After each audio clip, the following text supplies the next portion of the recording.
So si Andy, she decided na lumusong kasi gusto niya raw mamulot ng mga shells sa tabing dagat.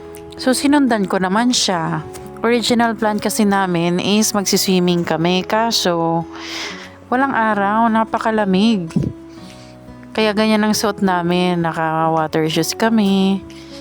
And ganun nga ready, kaso sobrang lamig. So ayun, si Andy lumusong para lang mamulot ng shell.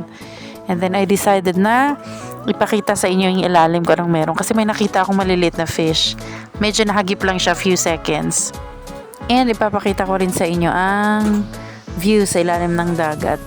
Hindi to pristine na dagat dito ha. Kasi ano to, dating pier to. Tapos tumigil na yung pagdadaong ng mga ship. Kaya pero tawag pa rin naman sa kanya ay cabin pier. Pero hindi na siya nagpa-function as pier.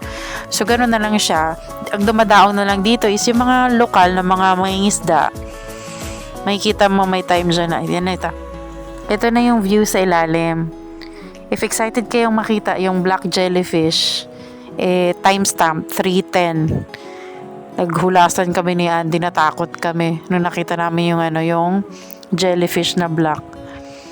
Takbuhan kami ni Andy, bigla kaming napauwi . So it's a gloomy morning, medyo malamig ang simoy ng hangin. And malamig talaga yung tubig. Pero malinaw na nga siya, usually mas malinaw ang view sa ilalim pag alauna, pag timog-tirik ng araw kasi mas maliwanag. Kitang-kita mo yung mga fish.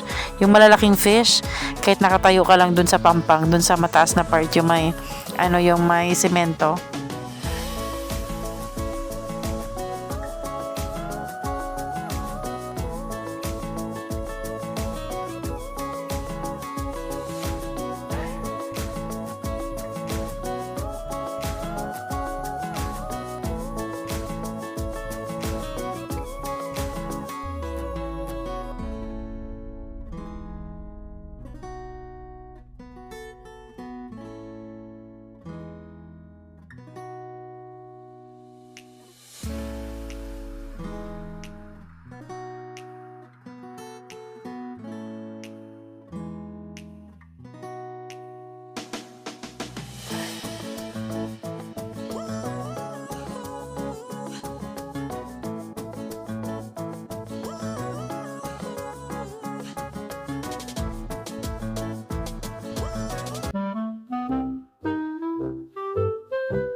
Ito na nga ang unexpected na bisita.